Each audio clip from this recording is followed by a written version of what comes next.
They can't be allowed to get away with this. This is an injustice against the American people. Think about what they wanted, what result Alvin Bragg and Letitia James wanted. If they would have gotten their way, President Trump would be in a jail cell right now. If they would have gotten their way, they wanted to interfere with a constitutional election because they were terrified that President Trump was going to win. And they were right. All of their fear was warranted. That is what is even more chilling, is that this was not just about getting Trump. We hate Trump. It's about revenge. They saw this so clearly. They said, my goodness, this guy's a super celebrity. He's going to win the Electoral College. He's a candidate unlike any we've ever seen. We're not going to have COVID again. We have to stop him through the most extreme measures in the history of the country. The most extreme measures we've ever seen.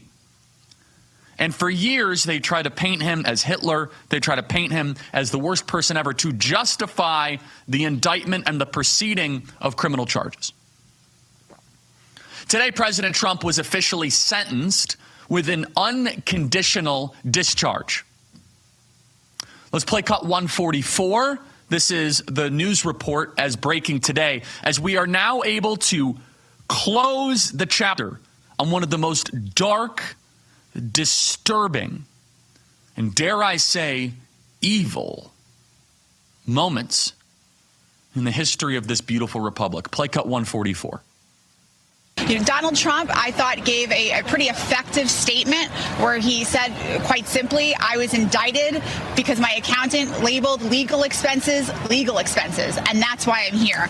He said this person could have labeled them concrete or electrical or anything like that. They didn't. They were legal expenses because they were payments to a lawyer. They were logged as such, and now I've been indicted. He also talked about Michael Cohen. He said how he was a disbarred attorney, but yet he was allowed to speak as if he was George Washington. He pointed out from the screen that he was speaking from, he saw into the courtroom and he could see Matthew Colangelo, who used to be a top senior official at the Biden Department of Justice, who left that spot, took a pretty big career downgrade to go join Alvin Bragg and prosecute Donald Trump. He pointed him out and said, this is evidence that the Department of Justice was involved. That was his perspective. And then he said, and I thought this was a very effective line, he said, speaking to Judge Marchand, he said, people watched the trial in your courtroom and the people voted decisively. I won all 7 swing states. And, as he was saying that, I was thinking about, as I walked into the courtroom, that the only protesters, per se, who were here were Trump supporters. And even as I'm standing here right now, I'm looking into a square and I'm looking at people holding Trump flags. I'm looking at a person who has a sign that says, enough is enough. We voted. We don't want this lawfare anymore. President Trump makes a very astute point. That the voters knew about all this. Not only did they know about it, they were propagandized about it with television ads. Donald Trump is a felon. Donald Trump is a felon. Donald Trump is a felon. And the American people weighed their choices and they decided the merits of this case and the entire idea that you can indict the leading opposition figure. We're not going to put up with that. The American people made a wise and prudent decision, all just to try to get a soundbite, to try to say, oh, Donald Trump's a convicted felon. No. Donald Trump's going to be the 47th president of the United States. That's the soundbite that you guys got. You wanted convicted felon. We get 47th president. That's what we get. Fair trade? Fine. You guys get convicted felon. He's going to be in charge of the nuclear arsenal. You guys get convicted felon. He's going to broker a deal for Greenland.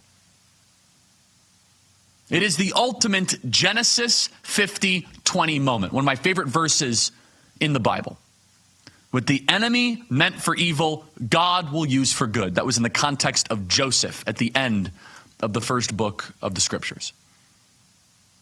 The enemy meant all of this for evil, and it was used for good. And we wear this as a badge of honor.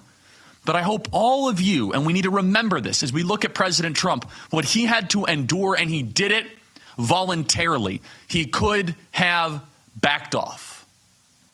I'm going to golf. I'm going to go open some hotels. I got a 757 Boeing 200 with Rolls-Royce engines that I like flying around the world.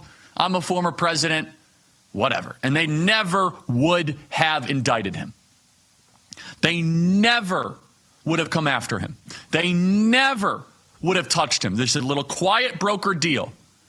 You stay away, we stay away. Thanks for playing. And he leaned in for you. And he went into the arena for you. And he risked it all. He took the largest risk. President Trump took the largest risk, personal risk of any candidate in the history of politics, and he won. And today he gets an unconditional discharge.